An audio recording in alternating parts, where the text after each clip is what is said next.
Welcome to Sehtar. My name is Venkdesh. I'm an author and a therapist. And today we are looking into presentation skills, part 4. That is understanding the power of words. In this series, we have been looking into how to make very influential, high-impact presentations. And today we are looking into the power of words. You see, words are very powerful. They can change feelings, they can change behavior. In fact, they can even change someone's life. Words are really very powerful, and they can have tremendous impact on how we can change someone's perception, thoughts, feelings, actions, behaviors, and even life. Our brains are always engaged in processing the information that we receive, and they're doing one of three things. They try to generalize what has been said or understood, or sometimes they make a distorted version of meaning according to what we know already, and they choose to ignore or delete the information because it's no longer required or it's not simply relevant. What we are doing is based on our perceptions. Our perceptions shape what information we receive, what we store, and what we do not. This is called as perceptual filter. Using this filter, our brain is always scanning information and filtering out what's not relevant or what's not required. And to bypass this where required and to really engage with the brain, we have to use appropriate words. And such words can be very powerful, and they can go directly and land in the subconscious mind. And once we are able to do that, we can really engage deeply with the emotion. Our conscious mind has this idea or this notion of filtering out things based on our perceptual filters, and those filters are always active, and they choose to accept or ignore certain words based on values, based on beliefs, based on culture, and they can even have a different kind of an impact. And the meaning you give to a particular word can change the entire perception, and the whole impact of your presentation can move towards a particular direction depending on the kind of words we use. So one example, let me give you a small example.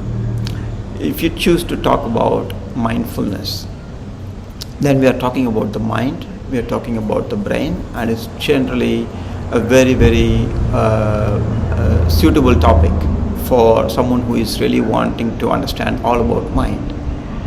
Now, the moment we talk about mindfulness, we are talking about the present moment, how to engage our mind with the present moment, and building upon awareness and kindness as two important things, and being very, very objective, not being carried away into one of the extremes, but staying neutral.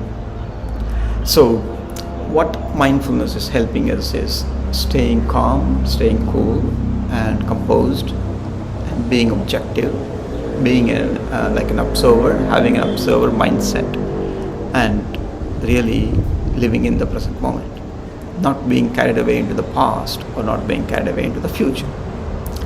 And therefore, mindfulness can help us with a lot of stuff. So as an example, during the past couple of minutes, we talked about mindfulness, we talked about calmness, we talked about kindness, we talked about staying neutral, we talked about being in the present moment, we talked about not being carried into the past and future. So these are all some of the important things that we shared in the last couple of minutes.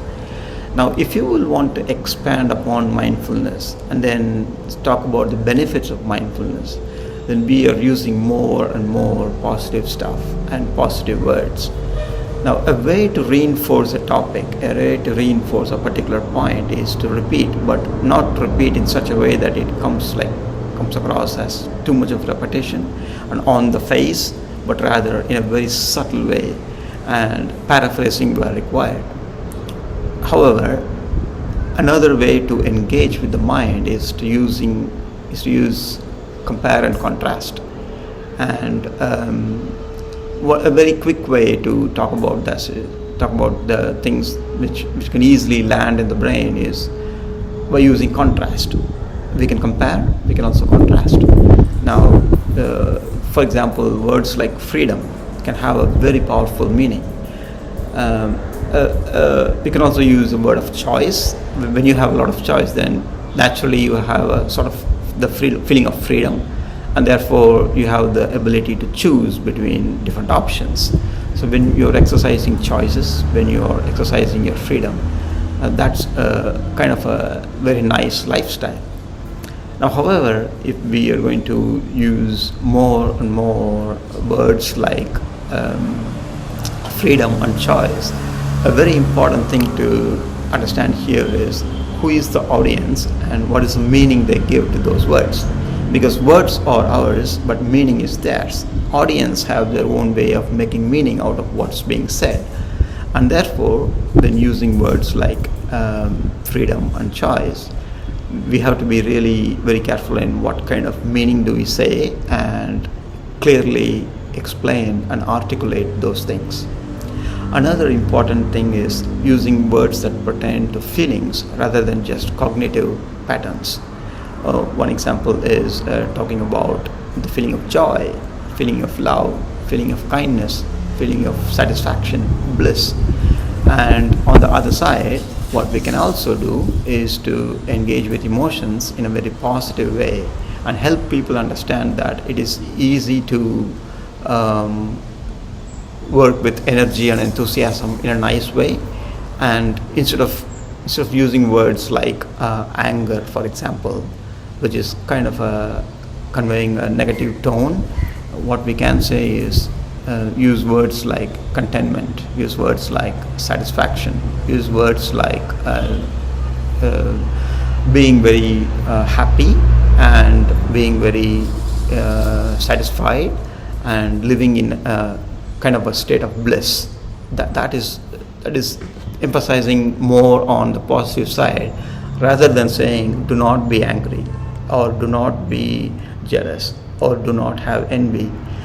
The words like do not and the not and the negative stuff is kind of difficult for the brain to process.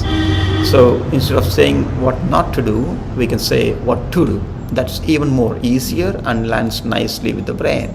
And it's easier to process, it's easier to understand, and it's easier to remember. So the moment we say do not do this, the brain has to understand doing that and then the other aspect of not doing it. Therefore, it's like a two-step process for the brain, and it's naturally not easy for complicating things. And therefore, it's better to focus on what to do rather than what not to do.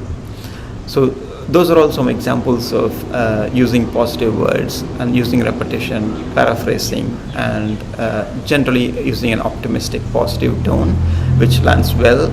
And only if and only required where necessary to bring in the emphasis, we can use both positive and negative and compare and contrast. And it's easier for the brain to understand the positive stuff. So those are all the key points to take away when it comes to really high impact presentations, which will have influence and impact and lands nicely with the audience. See you in another episode about presentation skills very soon. If you like this episode, go ahead, give it a thumbs up, share with your friends and family and loved ones, and do subscribe to our channel for more interesting and exciting content about how you can enjoy a beautiful life and a wonderful career. Gear up for success and victory. Wishing you a very healthy, wealthy and a happy life. See you in another episode. Thanks for watching.